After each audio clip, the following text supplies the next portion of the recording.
College Volleyball Weekly. I want to call it Week 14, but we kind of skipped there because of the coronavirus pandemic that's currently struck in our society. And I've got here Dan Lewis, head coach at Lewis University, Jay Hosack of George Mason.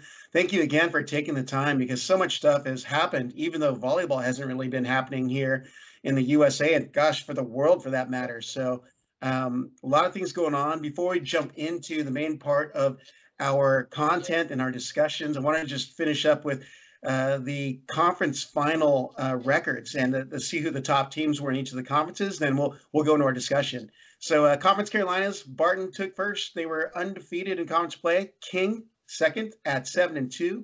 And the MIVA, Lewis Flyers 6-1 and 15-4 overall. Great season for Dan's team.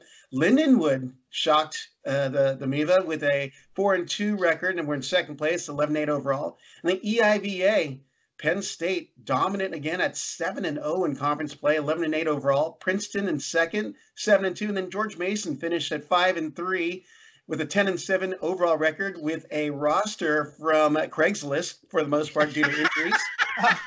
And then the MPSF, BYU, undefeated, 6-0 in conference, finished 17-1, lone loss at number 2, or the final number 2 ranked Hawaii. Grand Canyon snuck up there, got second, 4-2 overall, 14-7 overall. I'm sorry, in overall play. And Big West, which is your guys' favorite conference, first place finisher, UC Santa Barbara, 1-0 in conference, 14-2 overall. Second, UC San Diego, 2-1 in conference, 13-15 overall, with a three-way tie for third place between Long Beach State, Cal State Northridge, and who am I forgetting? And Hawaii, believe it or not. No, San Diego should be first. They're 2 wins. They have 2 wins compared to Santa Barbara's 1. We already got conflict and debate. Good for you, San Diego. You're number 1 in my books. Yeah. All right.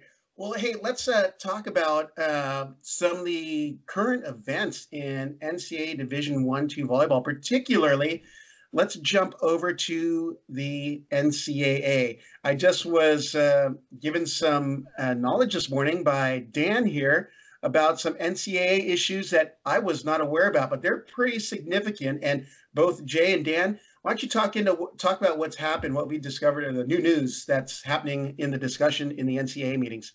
Well, what we're talking about is the eligibility waiver stuff. And so basically on the NCAA Division II landscape, it has already passed legislative matters in terms of granting an extra year of eligibility through a waiver, not only for seniors, but for any athlete.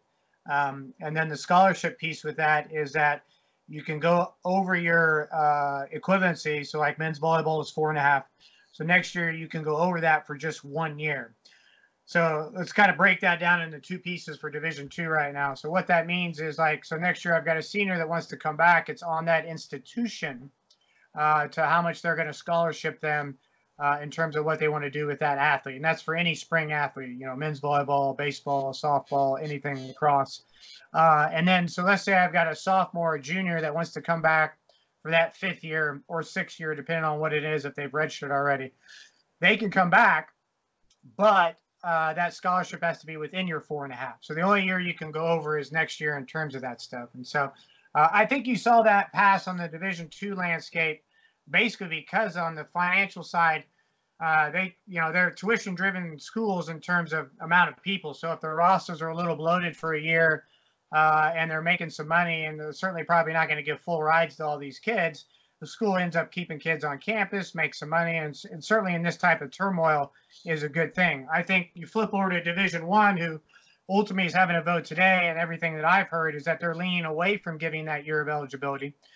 And I think it's because of the financial impact. I mean, ultimately, the schools are getting a fraction of what they were going to get from the NCAA with no basketball tournament, so they're not getting as much money or kickback that they typically get, and the investment that it would take to help these kids come back for another year is monumental on institutions, and they won't see as much coming back into them. And Jay maybe can enlighten a little bit more, but that's kind of where we're at. And what does that affect to men's volleyball? The tough part is men's volleyball is a national collegiate sport, so it has Division I and Division II membership, as well as ice hockey and a couple other sports. And so how does that kind of affect the landscape of men's volleyball as a whole, and, you know, equity among the teams and things like that? And so, I don't know, I'm kind of caught in both sides. I'm at a Division II school, but of course I see the other side. And so, but yeah, Jay, I'll let you jump in a little bit. Yeah, I mean, you covered a large portion of it. A little bit different on our side, and it also kind of counts differently if you're a private or a public institution. So the vote is actually going on this afternoon, which everybody, like you had mentioned, everybody had thought that the tweet that the NCAA put out a while back, that they were going to allow everybody to come back and it was going to be this big grandiose, you know, hey, we're bigger and better than this whole thing.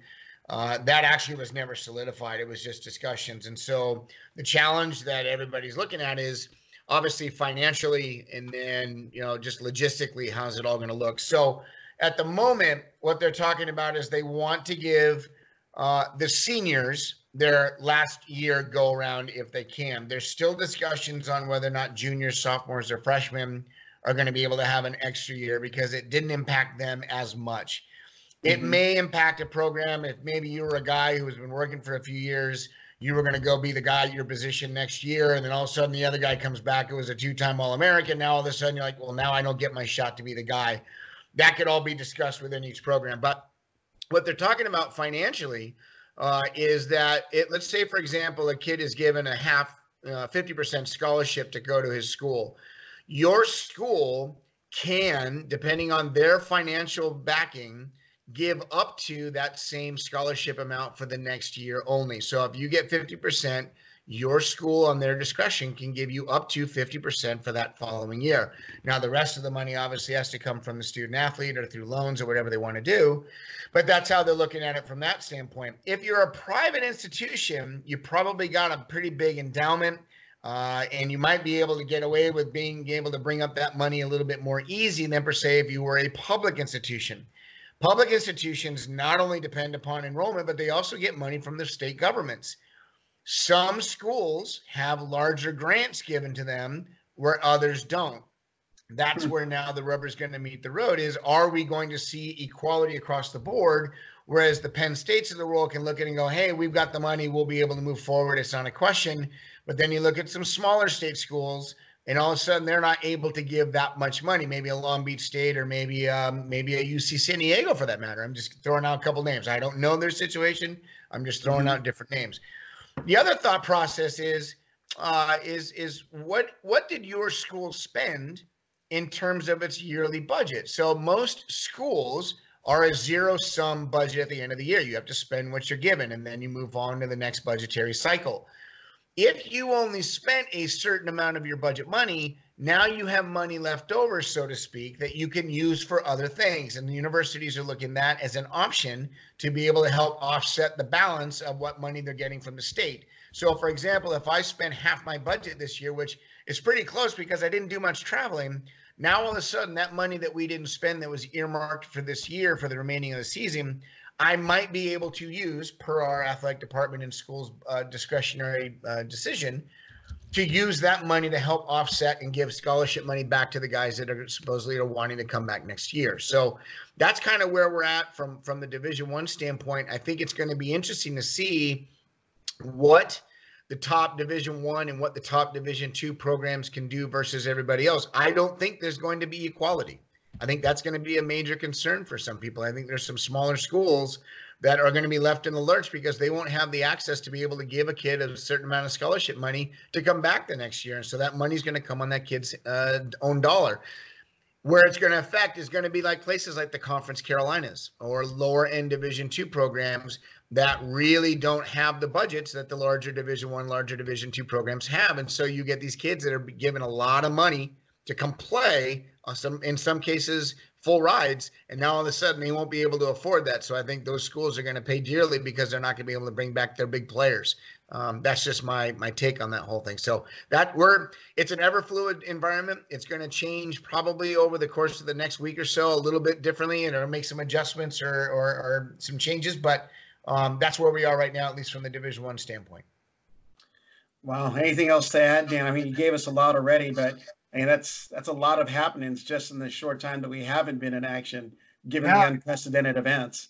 I think it'll be interesting to see how it kind of unfolds. I think I'm hoping. I don't know. I kind of hope they give the Division I something. I don't know what it needs to look like or something like that, but I hope the NCAA doesn't take it out of the seniors' hands. I think it's the seniors more than anything. And if they choose to come back, great. If they choose not to, then that's okay too. I probably care less about the underclassmen because they do get an opportunity to come back.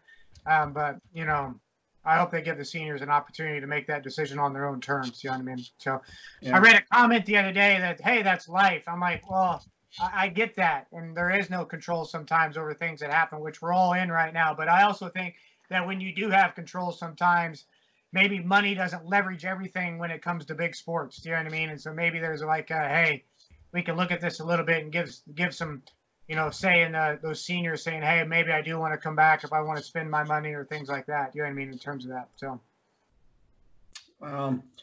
That's definitely something to be watching out for in the upcoming, sounds like days for the most part. Yeah. So. And I imagine those are all through teleconferencing at this point, since we're all on lockdown. Well, for the most part, most of us are on lockdown. I think you'll see a release come out, like Jay said, later this afternoon. It'll come out pretty soon. So about where they're headed. So. Yep. Crazy times for sure. One of the things that we knew we were going to discuss once all these things went down is we wanted to recognize some of the top players of the nation, not necessarily our AVCA All-Americans, but some of the names that we came across. And I know there are a lot. So I just kind of wanted to do a around the horn type thing and just name a player and what captured your guys' attention for their good performances this season. So let's start on my side. Dan, you're the first guy, so we're going to go Dan, to Jay, and then to me. Kyle McCauley from UC San Diego. So that guy came onto the scene and helped propel that team and certainly a high level of competition and wins. And so he's a guy who I think will certainly be in that All-American, AVC All-American discussion, but certainly a guy that made an impact for his team right out of the JUCO realm onto the stage of NCAA Division I men's volleyball. Yep. Jay? Yeah, Alvaro Gimeno from NJIT, 6'9" outside hitter, junior, plays on the Spanish national team. Big kid, powerful arm, fiery competitor, helped lead NJIT into some national votes this year, which I don't think has happened for quite a long time. So super stoked for that kid. He's done some really nice things there for him. I'm going to do the homer thing. I know Dan doesn't do the homer thing, but I'm going to do it because Scott Static, senior middle blocker from Watertown, Wisconsin at UC Irvine. I had no idea. He had 19 block assists in the nation, or solo blocks, which is first in the nation. Also had 117 block assists, also first in the nation, and led the nation with 2.03 blocks per set, also first in the nation. So Scott Static was just the wall at the Brent Center this year. All right. Caleb Jennings from Ball State had a really good second year as a sophomore. Was one of our top in the conference in kills per game, as well as hitting percentage. And I think you were going to see Ball State continue to kind of have a surge in conference. I think they were sitting at third and had won at Loyola for the first time I don't know, since 1999 or something like that. You know what I mean? So, but he would be a guy for me. Angelos Mandaleras from Barton, opposite, senior this year. Was a one-man wrecking ball against Loyola from Chicago when we watched him play at our place. Kid was just fearless, would just go out and hit the ball as hard as he could. And Barton really enjoyed having him there for the last few years. We'll see if he comes back next year. Yeah, I'm going to go with one of Dan's guys on this one, Ryan Coonan. Had a couple error-free performances and hit over 600 a few times too. And he just was a constant gunner for the Flyers, and their success was dependent on his arm, and he delivered. So he was a fun player to watch this season. I got two guys next. So I got Casey McGarry and Randy DeWeese, the double duo at Santa Barbara. Do you know what I mean? Casey set him up.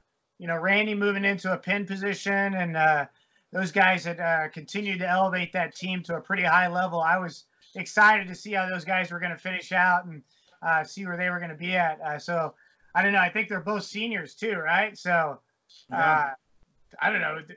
Would those guys come back for another year? Holy, those guys could be pretty formidable. Do you know what I mean in terms of that? And so Yeah. Yep. Yeah. All right, I'll get two. Brett Wildman, outside hitter for Penn State, 6'4", sophomore, super live arm. Kid is incredibly athletic and is really becoming the go-to guy for Penn State over and over again. He'll be a player to watch not only during his next couple of years at Penn State, but I think in the future you might see him on the national team and obviously playing professionally overseas. Kid's got a really good arm. My next one, Will Stanley, setter at BYU. Kid ran a fantastic offense, super great leader on the court, really calm, cool, collected when he needed to bring his team down, and elevated them when they needed it, and they didn't need that often because they're a pretty fiery team as a whole. But yeah, Will Stanley is my next guy. I just want to add on your Will Stanley stats there. He had 10.74 assists per set, which is third in the nation. Team hitting percentage 371, second in the nation. But he was one of my guys, but I'm going to name two other guys. Two background guys, and going to be surprisers for you. Gage Worsley, libero for Hawaii, as well as Colton Cowell. Worsley was just a stabilizing force on defense and on serve receive for the Bows, as well as for Colton Cowell. And I think that because they had Parapunov, they had other big guns hitting for them, Guillermo Voss in the middle and Gassman. It's like they were overshadowed what Gage and Colton did for the Rainbow Warriors. All right, is that back on me already? That is back on you. All right, well, how about the two outsides for Grand Canyon? Janky and Gianni. Janky and Gianni help elevating that team to some significant wins and certainly competing at a high level across the country. And both, they're both sophomores, right? Am I correct with that? Yeah, so it's like formidable guys that are going to be, coming up on the next couple of years for sure. So maybe not the solid performer across the board, but I'm going to give you a one-time exemption. Lou, the libero for Stanford, kid came in as a libero, has never set a match in his life, and the kid leads him to victory. How cool was that? Good for that kid. Yeah, I'm going to throw down two shockers for you guys as a Big West homer. Long Beach State's Mason Briggs, their libero, and Carlos Rivera, their redshirt junior setter. Briggs, also, although I didn't get to see too much of him, what I did see was he was definitely one of their solid guys on the court that was really keeping second, third balls in play for that team and kept them competitive, especially for a team that lost four major contributors to their back-to-back national championship team. And the same goes for Carlos Rivera, played at Newport Harbor, so he's definitely one of the boys I've known for a while, but he stepped in for Josh Tuaninga and was able to get this group of guys who still have to prove themselves confident enough to a only one-loss season. Last round, Dan, go. Oh, last round. Raymond Barsimian for Concordia Irvine. So he would be a guy that maybe is a little bit, people don't talk about a ton, but he's put up some pretty good numbers for them. I think, help me out, what was the outside opposite of him sometimes? Yeah, he switched around a lot. He switched around. Right? Yeah. Okay. But I thought Barsimian, those guys had some nice wins for them, and I thought did a nice job. I just wanted to make sure who that was. All right, Jay. I'm going to go with two. Joe Carlos, setter at Pepperdine. Kid's 6 foot if he's wearing tall shoes. There seems to be a little bit of a battle going on between the tall setters and the short setters. And there's a number of really good shorter setters in the country. We have a couple on our team as well. But it's nice to see guys that are not the tall ones going out there and leading. He was behind Malahi when he first got there and ended up being the starter later on in the year. And then my next one is going to be George Human, the absolute opposite end of the spectrum, 7 foot middle opposite outside hitter. He's going to be a kid that I think is going to try to come back next year. He's going to use this to advantage. He's talking to some teams right now. He's in the portal. I know there's some people very interested in having a 7 foot middle on their team. And he's going to make an impact maybe on the national team in the next couple of years. So those are my last two guys. Well, I'm glad you took him in. Hey, that name was Jordan Hoppy. I apologize. Not Will Hippie. Jordan Hoppy. So was the other guys. Well, I'm going to end on these two. I'm glad you took Human because it means I can end on two and not three because I really feel like, and this middle was one of the top middles in the nation, but because there's so many, not so many, but there are three middles that are constantly performing with good numbers. Tyler Mitchum for Lewis. He was hitting in double digits and blocking. He's hitting double digits and hitting over 600 a few year matches. And, seeing him play at UC Irvine and then even against BYU, he was pretty effective. So, I just see that he's going to be an excellent contributor for you next year, Dan. And the other person, Liam Maxwell of Belmont Abbey, senior outside hitter, had 290 kills in the season, 4.53 kills per set, which made him first in the nation. So you definitely got to give him props. Yeah.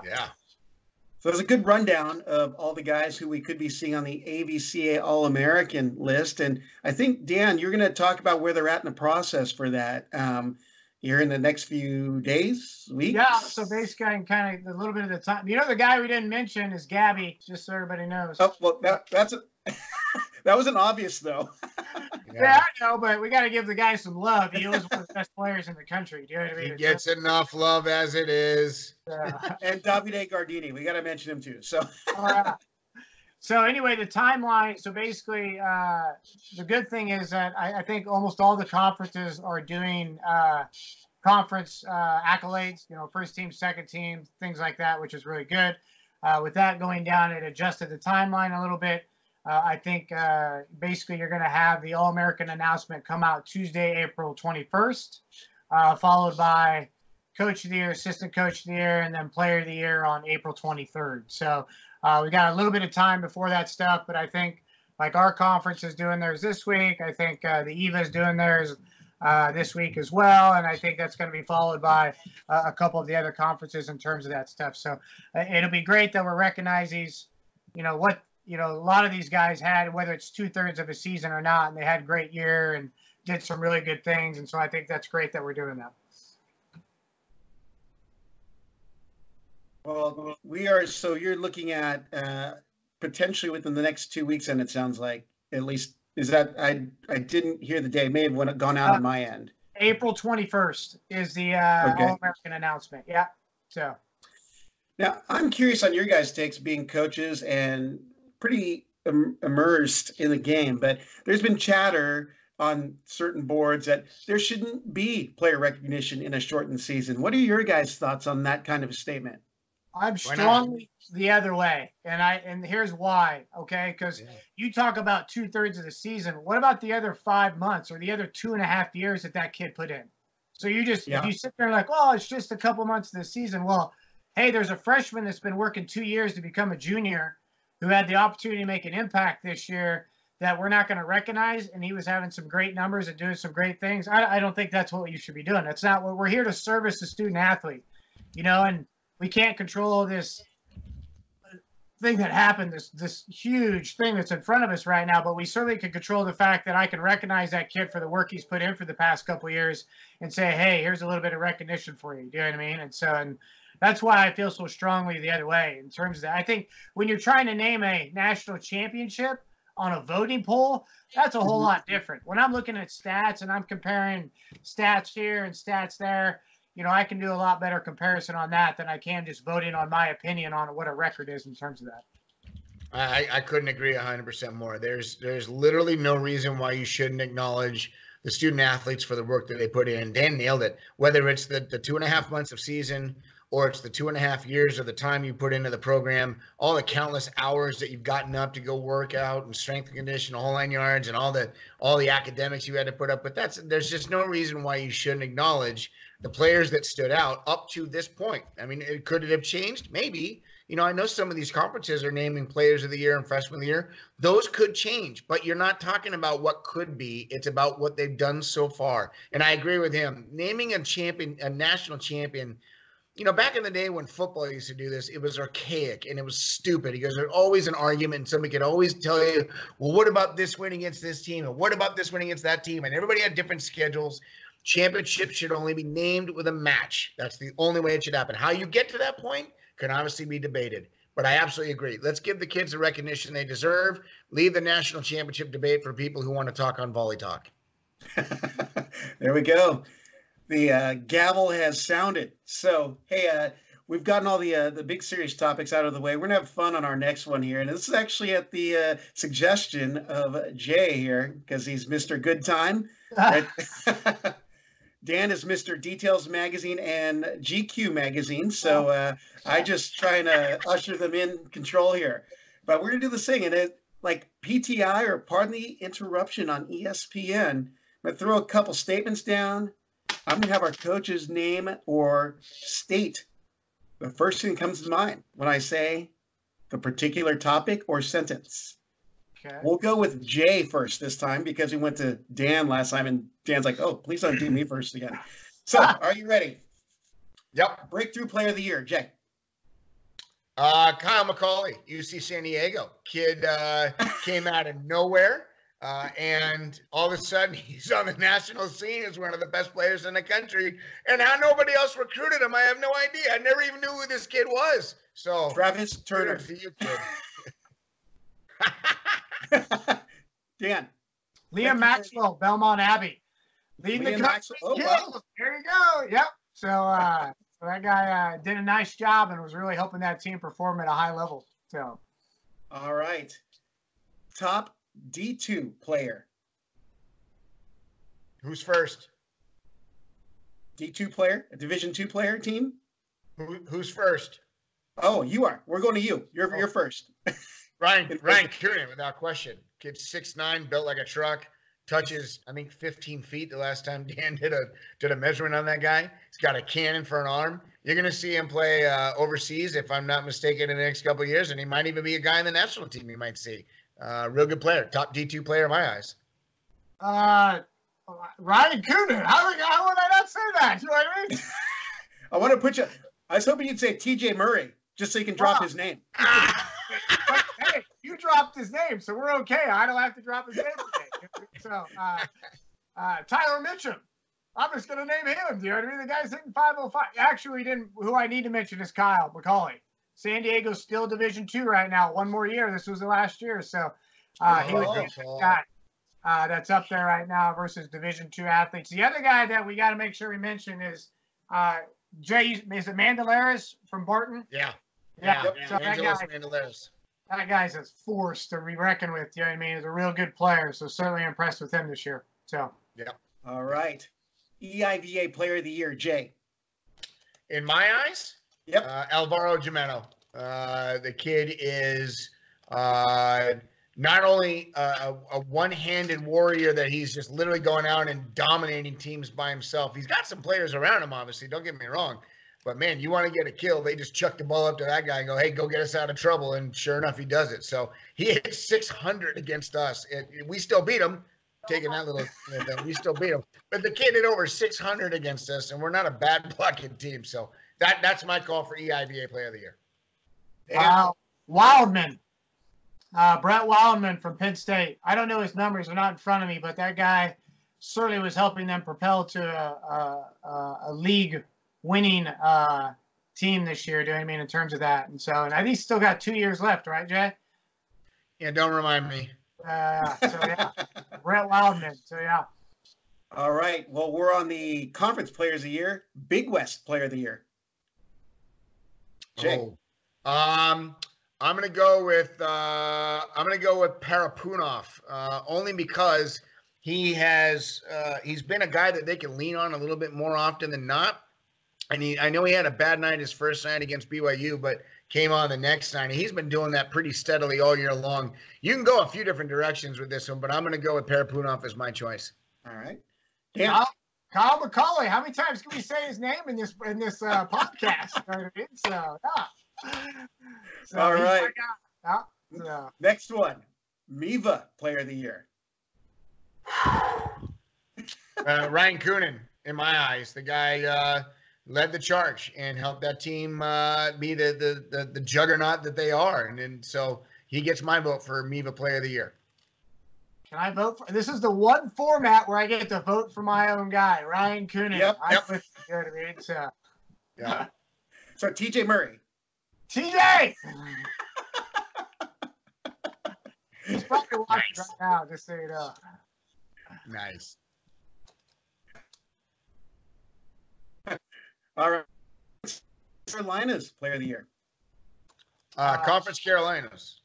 Obviously, Angelos Mandelaris. That kid is the player of the year without question in the Conference Carolinas, if you ask me.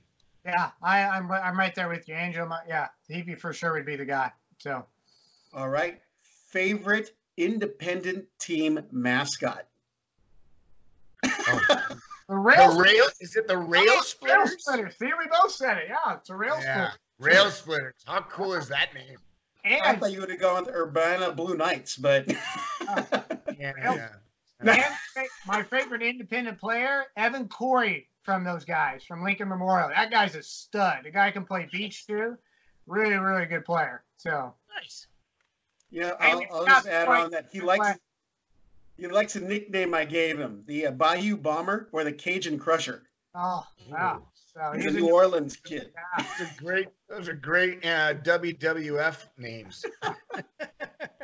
All right. How about this one? Surprising Performer of the Year. Surprising Performer of the Year. Can I just go with surprise? No. Listen, I know where you're going, Dan. I know where you're going. I'm just going to go surprising performance of the year, and I'm going to go with Lou, the libero for Stanford. It set his team to a victory. He's never said before. Come on. How do you not give that kid for the best single performance of the year? All right. You can't go away from that. It's pretty impressive. Do you know what I mean? So we got to see him play as a libero as well. Do you know what I mean? The kid's pretty good. So. All right. I don't know how this is going to go in the coaching circle. So if you want to pass, you can. Underachieving team of the year. USC. I thought that they had some pretty nice pieces. They didn't have a lot of upperclassmen, but they had a good amount that could have led that team. And I think USC came out this season and didn't look well prepared. And I don't mean that because the coaching staff didn't do the job, but I think the players themselves maybe thought that they were going to do a little better just because of who they were. So I think USC is probably the underperforming team of the year in my eyes. All right. I agree with him on the USC. I think the one that people wouldn't have known about, but coaches would have been Loyola. But they didn't know that their setter was out until the season started. And then when everybody saw the setter was out, they're like, oh, we get it. You know what I mean? So, but I thought they were getting better for sure. But I think in the beginning, that probably caught everybody off guard when Zolig wasn't playing for those guys. And so. That's a major piece to miss out on. Garrett Zolig was so solid for USA in the summer. Yeah. I got to see him play in the Norseca Continental Championships. I was like, whoa, this kid's great. Yeah, it was a pretty big piece for them to hit. So, yeah. Yeah. All right, best libero. It's not Lou actually from Stanford. Best libero is Gage Worsley, University of Hawaii. Just a fearless competitor. The kid is built like a truck. If you ever stand next to him, he's maybe 5'11" tall, but he's about 4 feet wide because the kid is just jacked and he's fearless. He absolutely fears nobody. I've seen him stand in front of international bombers with a helmet on and just going, bring it on. So that's my kid for libero of the year. Well, I can't go away from that. So Gage would be number one. Mason Briggs might be number two. He's a guy from Long Beach. He's pretty darn good. You know what I mean? And so, I don't know where his numbers are sitting at all, but certainly he's right up there with the top liberos. So let's go to the less recognized guys. Best setter. I think Will Stanley probably gets my nod. I just think he ran a really good offense. I thought his leadership on the court was really solid and steady, and he was a guy that his teammates could look to when things got a little sketchy, and he just led him to victory. And he's just got a real nice tempo, and yeah, that's my leader right there. Casey from Santa Barbara, he was pretty good for those guys. You know what I mean? And so he would be the guy that would be right up there with Will, I think, in terms of what he was doing offensively for those guys. Another 6-foot setter, by the way. Yeah. So. All right, to the best oppo. This is a little tougher, I think. Mandelaris is a guy that comes to mind, and obviously Gabby comes to mind. If I'm going to pick one of those two that I want on my team, I'm going to go with Gabby, only because he's just he's a next level kind of guy. Mandelaris is good, and I think he's going to be good in the professional leagues when he goes home. But Gabby's just a whole another level, so I got to go with Gabby. It's interesting. You got Rado, Gabby, and Mandalaris, and none of them are American born. I mean, ultimately, Gabby's Puerto Rican, but I think your three best in that position right there are all guys that are foreign guys. You know what I mean in terms of that. And so, but I lean towards Gabby right now. Gabby opens up the game when he serves. You know what I mean, which is pretty tough. Yep. No, I thought this one through. This is another tough one. Best middle in the nation, because it was kind of a shocker position of the year. I didn't think there were going to be that many great middles, but I saw a lot of great middle performances in this short season. Yeah, there's so many. What did you say? I would say Tyler Mitchum or Scott Static. Those would be my two. Just depends on if you want offense or defense. Do you know what I mean in terms of that? So yeah. God, there's so many good middles for different reasons. Kofi comes to mind at UCLA. He'd probably be a guy that I would pick, and I would keep him in the middle. I necessarily would not put him as a multi-position hitter. I would let him stay in the middle and let the guys around him work. And I'm going to go with George Human at Princeton. I mean, the kid's 7 foot tall. He doesn't have to fully commit to be able to slow anybody down, and that allows him to stay on the ground and be, pin-to-pin movement really quickly. So those are the two that I would pick. All right. And then here's the question that's going to put you guys on the spot. What two teams would you have playing in the NCAA final if they were played? Today? Yep. I know who I'd want to see. Only because I think it would be fun, and that would be Santa Barbara and BYU. But I think Hawaii and BYU were the two top teams consistently night in and night out that seem to be the ones that can perform at the highest level no matter the night. So, but I loved watching Santa Barbara play. They were so much fun. They were so scrappy. They were small, and they just played a phenomenal style of volleyball. So those are my three favorite teams. How's that? Way to dodge the bullet. Yeah. So I got two answers. One answer is if whoever was first and second seeded, they're going to be playing in the finals. So that's BYU and Hawaii, because they don't have to play the extra match on the play-in on Tuesday. So they get that bye off, and so their legs are a little fresher when they play on Saturday. And I just that for certainly would be your kind of matchup final, whoever got those seeds. What I would have liked to see, well, Lewis gets in. They beat the first round opponent on Tuesday. They beat Hawaii on Thursday, and they beat BYU on Saturday. That's what I wanted. I like that answer. There you go. What are the odds? I want in on the odds. Well, there's no doubt that the season shaped up to be an entertaining one, and honestly, that Final Four would have been incredible. Even that final, that the entire NCAA tournament would have been great to watch with the way the play was shaping up this year. So yeah, great calls by you guys, and gosh, I'm hoping that we can be back again for next season, or actually we could do another one once we do get a final of the AVCA All-American teams.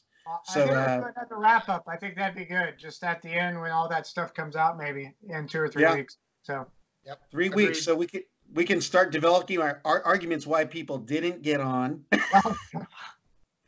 Wait, but we got to end with this question: who was the best dressed coach of the year? I'm gonna go with Kevin Birch. Kevin Birch. Nice. It's a good one. I thought I kind of dressed down a little bit this year. I was a little more relaxed. So I can't put myself in that category. So plus you had the shiner for a couple of weeks too, so that kind of took away from your best dressed and best looking. Yeah. So yeah, I didn't see a few coaches all the time, so I mean I just have to go with the ones I saw. So maybe Jeff Nygaard. How about that? You know what I mean? So just gonna throw that out there for you. So, all right. There you go. Hey, again, this is College Volleyball Weekly, and this is week semi-14, I guess, with our shortened season. That's Dan Friend from Lewis University, Jay Hosack from George Mason. Always a pleasure and always such a great time to chat with you guys about the sport we love, which is men's volleyball. So I'm looking forward to connecting with you guys again in 3 weeks' time. Is that what it is? The timeline is? Yeah, April 1st, so maybe after that. Yep.